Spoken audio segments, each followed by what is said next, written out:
are welcome to this edition of IAAM, where it's all about marriage. And with me today is a power couple that will be giving us a glimpse into how their marriage has been. And I bet that you would have one thing or the other to learn from them. Please, can you kindly introduce yourself to us? I'm Ashaoli Benga by name. I'm Ashaoli by name. You are welcome. Thank you, ma. Please, for how long have you been married? Married for 12 years, November 7th this year. 12 years. Yes, ma. Wow. Wow. That's a lot. I bet that you have enough to tell us today. So what do you do for a living? I'm the CEO of God's Help Automobiles International Limited. Okay. So we are into sales of cars. I'm also the manager at Girls Up Autos also. Can you believe that? So I'm used to having my brothers and sisters from the East collaborating in business. But here is a husband and wife that are from the West here in the same business. That's a good one. That's a good one. But let me start my question exactly from there. So you've been married for about 12 years, yes, and you work in the same establishment. How do you prevent over-familiarity, what our people call see-finish, from entering into your marital experience? Okay. Like I just tell people that are close to us, he's a serious-minded person. So when it's business, it's business. When we're at the office, we're at the office. I'm meant to do what I'm supposed to do at the office. My responsibility at the office, I must fulfill it. If I don't fulfill it, he will call me to order that, come, I'm supposed to do this, do that, you've not done it. Please, I want it done. And I understand because we are running a business. We are not at home, we are at the office. So what if I'm working with someone else? I will fulfill my responsibility.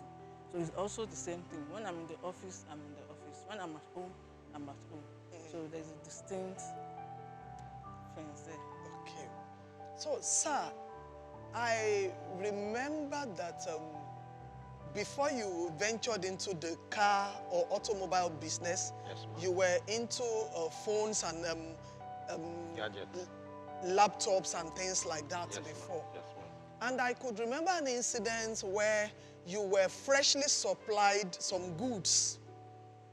And I don't know what actually happened, but she happened to be the one that went into where the goods were to maybe run an errand for you. And unfortunately, somehow, after she left, the place was boggled and everything was carted away. What were you thinking after that incident? Because you lost all your money invested into that business. And what kept you with her? Why didn't you call it off then? What kept you going?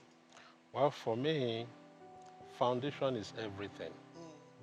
If the foundation is right, every other thing will be right. Now, because I didn't take it personal, because of the investment she has put into the company. We both started from the beginning. In fact, she's my first staff at the office there. Can you hear that? See how supportive they are of one another. She was his first staff. And she still is his staff. Till today. So she was there. And, with what she has done so far, I know she has put her all into this, her all. Every day, she has been doing everything. So is a person I've known. The value she has brought on the table that I've seen personally. So that could also be me. So that's why I don't really take it personal. Because of the value she has brought on the table. In fact, if I lose anything, I prefer to keep her. Because I know once I have her by my side. That is quite romantic. Let me cut you short. He said if he loses anything or everything, he prefers to keep her. Hope you are learning. I remember in our local dialect, they will say a human being covers you more than clothes. So he's saying he places value on his human relationship than material things. Please continue. So because of that, what she has been doing, and I know the kind of person she is, that we can always do it back. And to the glory of God, as predicted, everything eventually came back. Wow. Thank you. Wow, that's quite impressive. So to you, Ma, I could remember that he started his business while in school. And I remember then that all the ladies in school, most of them, they want to flex, they want to play, they want to joke around. And even people that don't have anywhere going, they want to just rest at home, maybe watch movies.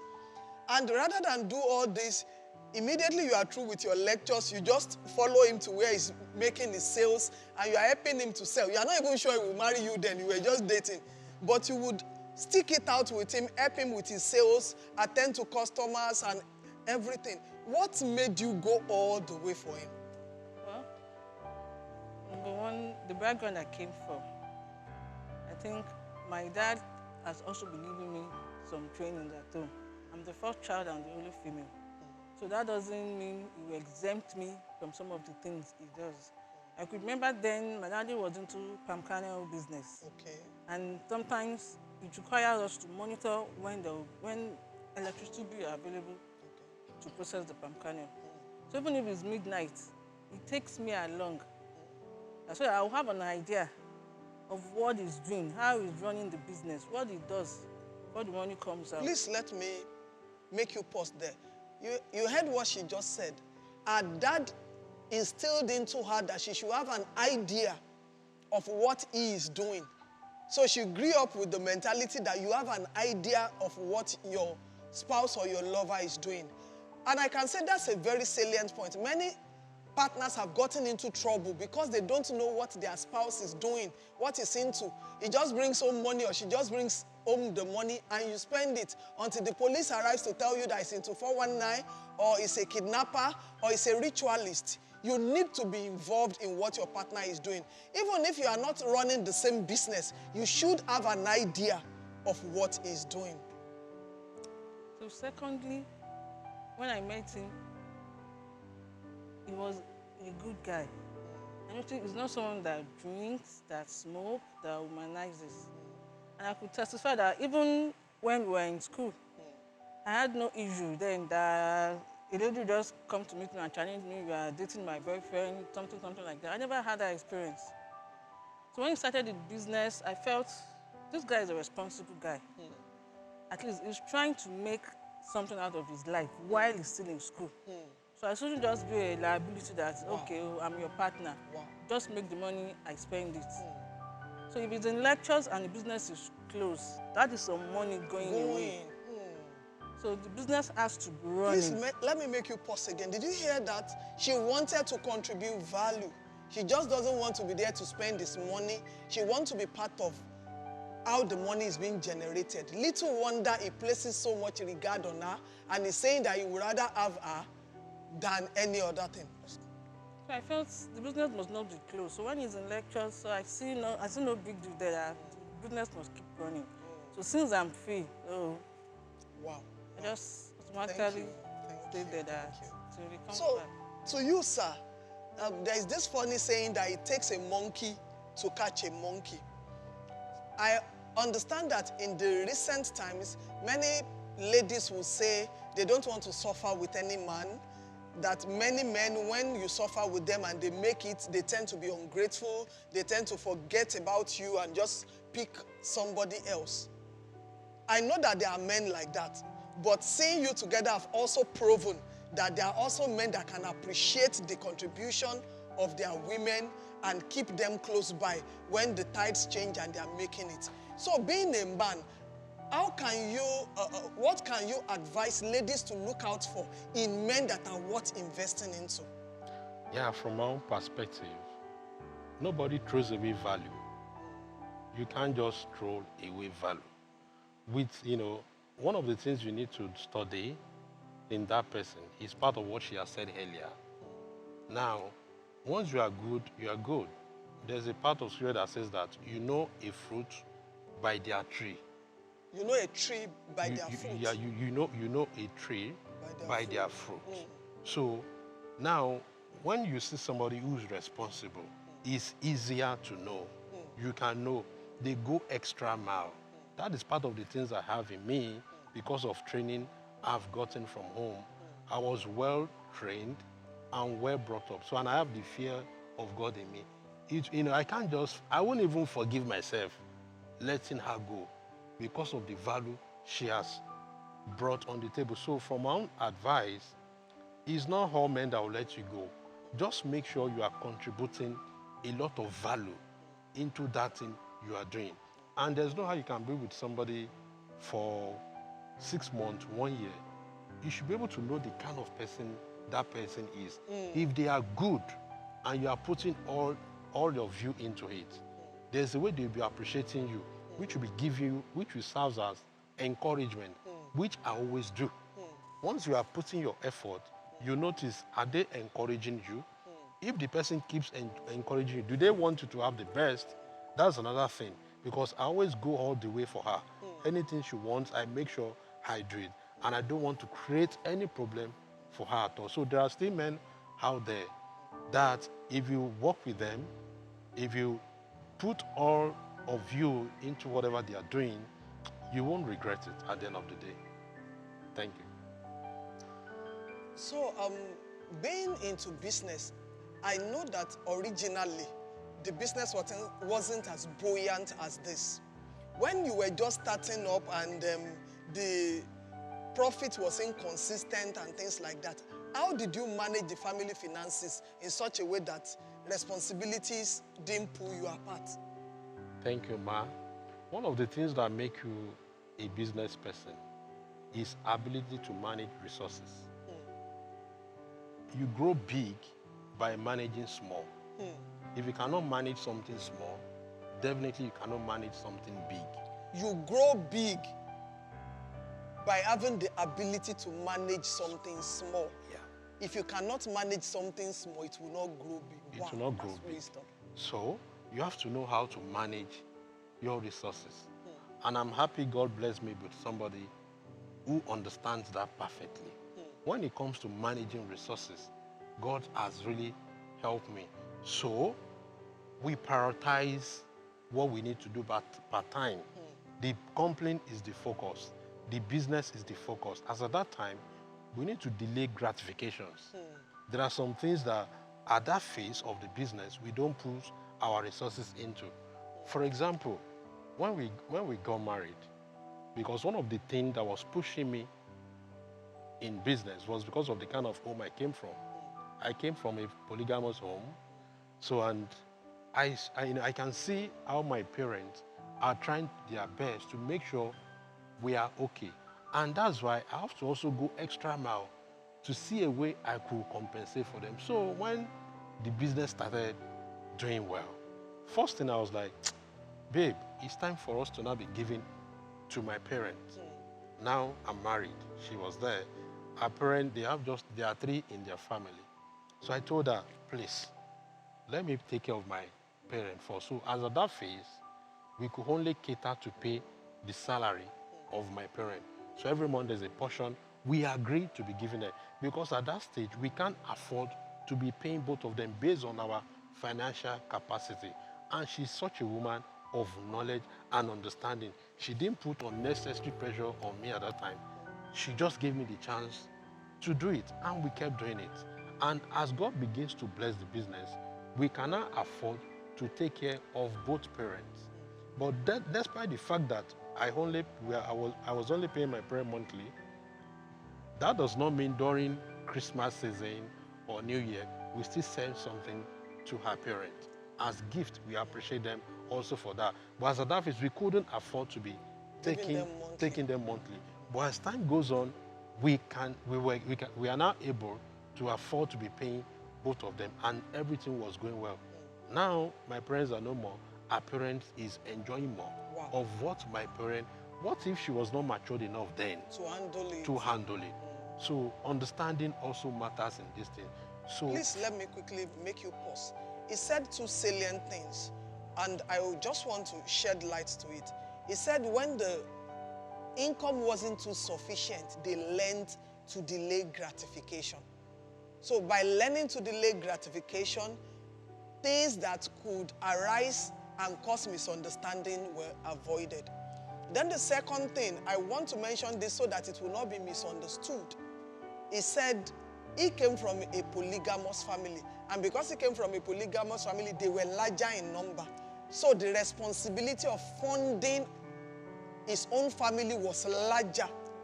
I think that was why he decided that initially when all they had was money to support just one family, the weight of responsibility towards his own side was much more. That was why he directed the resources at his own end with the permission of his wife. That's correct. But as God increased them, and he was saying even at that time, he was still sending something Christmas, New Year to his wife's family. And immediately, God brought about an increase in the profit level. He started taking care of his wife's family on a monthly basis also. And now, both parents from his own side are no more.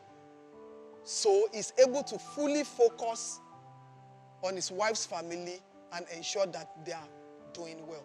Thank you very much, sir. Yeah. So, to you, Ma, at what age do you, okay, let me ask this first. You work together in the same organization. That means maybe you close about the same time from work, not from all the other responsibilities. Yes. But at least from the office, maybe you close about the same time, maybe not. However, the question is, how do you manage the roles and responsibility at the home front? How do you, who does what? Or how do you manage it? Well, we both have our roles that we play Okay, as parents okay. to our children at home. Well, I leave the office a little earlier than he does. Okay, So that by the time he gets home, I will have been done with the dinner and whatsoever I want to do. okay. So at least I will have spent some hours with the kids. If they go back from school, I'm mommy, okay, what happened in school today? What did you learn in class today? I will have. So you still create time to ask them Of what course. happens in school? Yes, immediately I get Hope home. you are learning that Immediately you I are get to- actively engaged in work. Doesn't mean all you put at the table is school fees. You should be involved in the life and the happenings in the school where your child attends. Ask them questions. So I will have spent some hours with them. By the time he gets back, the children automatically switch to him. Okay. Daddy is back. And despite the fact that he has been at the office since morning, he got home at evening, he doesn't neglect them. At least minimum of 1 hour, 2 hours, he's still spent with them. Wow. He plays music, they dance together, Wow. they talk together. He plays the lot with them. I even be the one begging him that, let the children go and sleep. They are going to school tomorrow. Wow. It's enough for now. So every evening, he makes sure before the children goes to bed, he sees them. So the bottom line is make time for your children. It is good to give them qualitative life that money can afford, but also give them what money cannot buy. Your time, your attention, your affection. It's important. Children might not remember the clothes you bought for them that they outgrew, but they will remember the time you spent with them. Let me ask you one funny question. I heard you say something, and I was going to ask you what prompted that. So I remembered, I think when you had your third baby or something, was when you mentioned it that, you appreciated your wife and gave her some money for going to the labor room for you. So what brought about, it was unique. It was really, I was impressed. What brought about that?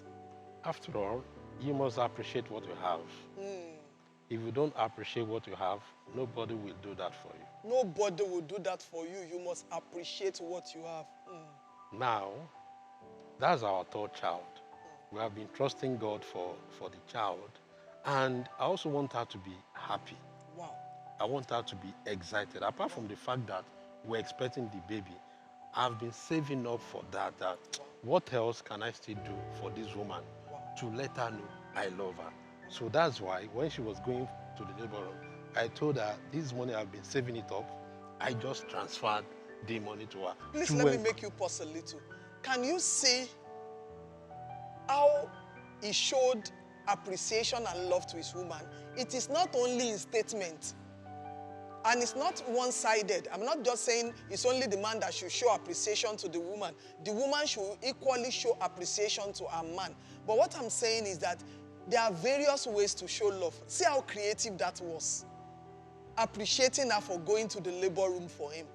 And to say he planned it ahead. So you don't have an excuse to say, as at when this happened, I didn't have any resource to appreciate her or him with. You can plan it and be taking a little into savings for that particular purpose, such that as at the time the purpose is ready, you have something to offer. So I have to do that for her, just to also encourage her. Wow. Because I noticed when women are going to labor, I just want something to let her know that I'm right beside you, no Wow. matter what, Wow. I'm with you. Wow. And as a couple, you have to be creative.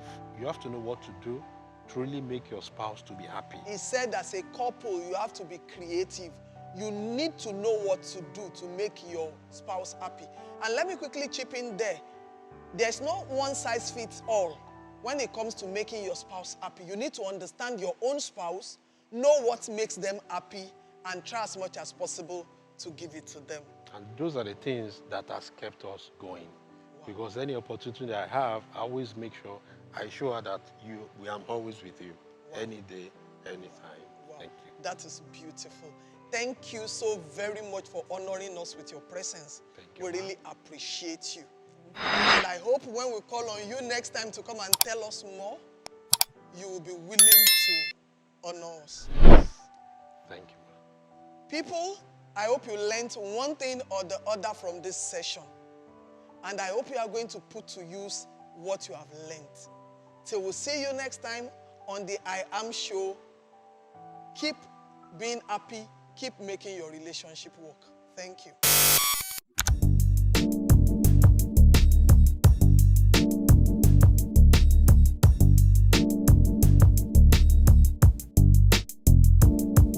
Hello everyone. I welcome you to this edition of Ask Dr. Sheil, where people send me their relationship or marriage-related questions. The question I will be attending to today said, Dear Dr. Sheil, after 7 years of marriage, my wife told me she wants an open marriage because she feels she didn't explore enough before settling. I was her first man and eventually became her husband. She claims she still loves me and we can grow stronger emotionally while having fun sexually with others. I honestly feel that there is someone she has a crush on and she doesn't want the guilt of adultery on her neck. That was why she came up with this ridiculous idea. I feel broken and betrayed. We have 3 kids together. What is your advice? My candid advice to you is that you should sit her down and you should let her know the truth from your angle. While you were dating, she never mentioned she would want to explore an open marriage. You went into marriage believing that it would be one man, one woman relationship. Now that she came up with this idea, let her know that this idea does not sit down well with you. It is not your idea, and you wouldn't want something like that in your marriage. If genuinely her reason is that she didn't explore enough, let her know that out of your love for her, you are willing to explore things with her. Where does she want to go? What does she want to do? As long as it is not harmful things she wants to do, it can be experimented within the confines of your marriage, you and her together. You are willing to give her the experience of her life within the house, without the house, and make up for all the so-called experiences she desires to have, as long as the desires are within healthy range of exploration. If truly a desire for open relationship is based on her wanting to explore, that should be enough and that should suffice. But if she insists on wanting an open relationship, truly somebody else is involved somewhere, and you have a decision to make. It's either she stays with the marriage or she stays with whoever she wants to have the open relationship with. There is a degree of exclusivity that love demands and that marriage expects. And if she's not willing to give you the exclusivity it demands and you expect as the man married to her, despite your offering her the option of exploring life and marriage with her within the confines of marriage, you might need to go your separate ways. And if there is somebody that you mutually respect and can report to, you might want to involve the person to make her see reason.